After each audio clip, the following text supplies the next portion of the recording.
Le galeux, tête baissée, yeux vers ses pieds, coupable qui se sent épié, sans cœur et sans courage, dur et pleutre avec l'âge, voit l'homme sans qualité, rivé à des valeurs héritées qui dictent leur tyrannie, ancré dans de vieilles manies qui nuisent au bonheur, oppressé par de sottes peurs qui brident la volonté, il erre sans jamais se hâter.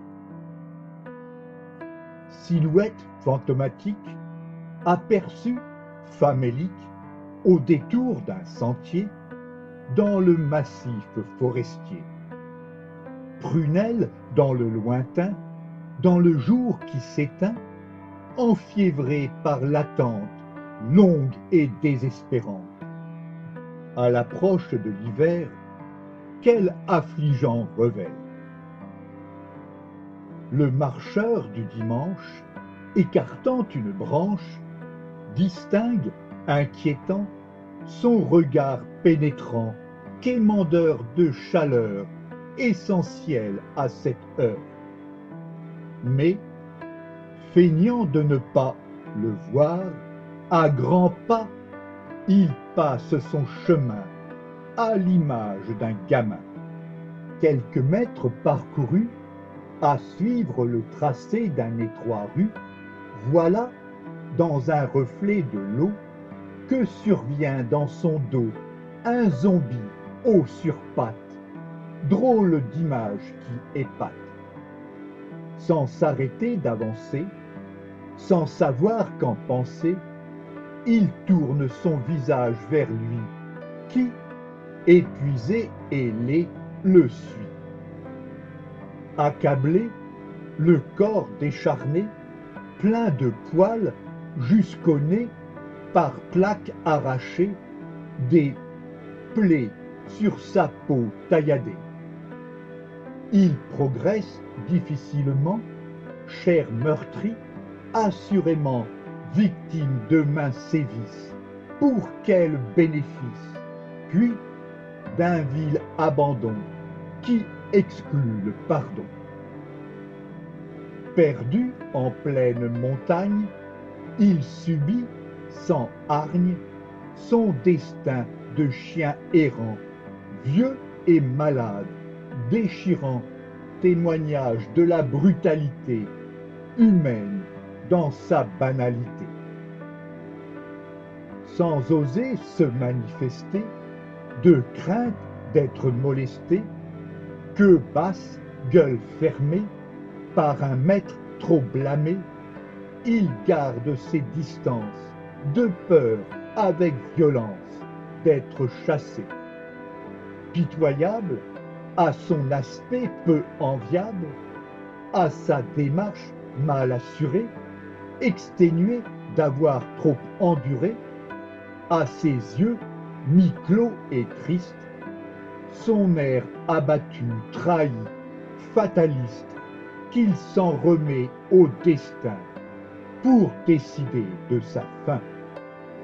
À son manque d'allant, affiché sans faux semblant, à son extrême maigreur, preuve de ses malheurs, c'est évident qu'il sent son heure approcher. Sans ressort, résigné et passif, trop brisé pour être expansif, il se montre discret et effacé, en retrait, prêt à s'abaisser. À sentir ses forces le fuir, bête incapable de nuire, il attend par un geste ou un mot, presque à bout, qu'on lui prête attention, une seconde, avec émotion. Malgré sa détresse criante, sa marche lourde et lente, tout repoussant qu'il soit, privé par une brute d'un toit, on dirait qu'il espère toujours une main venir à son secours, une voix lui parler doucement, un regard le rassurait pleinement.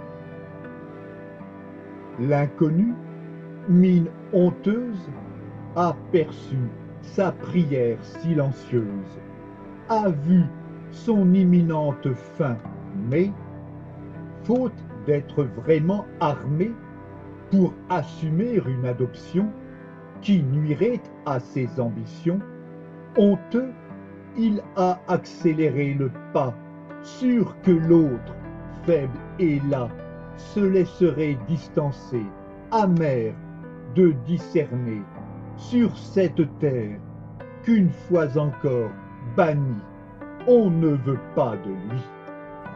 Sans gémir et sans geindre, sans chercher à le rejoindre, sur la sente étroite, en silence, pour masquer sa vive souffrance, Pouilleux, en pestiféré délaissé, déchu mais digne, il s'est laissé distancer pour n'être plus bientôt qu'un point à l'horizon. Incognito, à pressentir sa mort prochaine, repoussé par tous, à la peine, il a cherché un petit coin retiré où mourir, par personne effleuré, seul face à l'indifférence du monde, perdu dans une solitude profonde. Randonneur incapable d'aimer, ton bien-être personnel a primé. Paniqué à l'idée de faire entrer dans ta vie un autre rencontré, sale et malade, a refusé de t'en charger. Dans le soleil couchant, tu l'as vite abandonné à son sort, au nom de ton sacro-saint confort. Tête baissée, yeux vers ses pieds, coupable qui se sent épié, sans cœur et sans courage, dur et pleutre avec l'âge, vois l'homme sans qualité, rivé à des valeurs héritées qui dictent leur tyrannie, ancré dans de vieilles manies qui nuisent au bonheur, oppressé par de sottes peurs qui brident la volonté, il erre, hanté par sa lâcheté. Poème écrit par Philippe Parrot entre le 7 et le 13 mai 2026.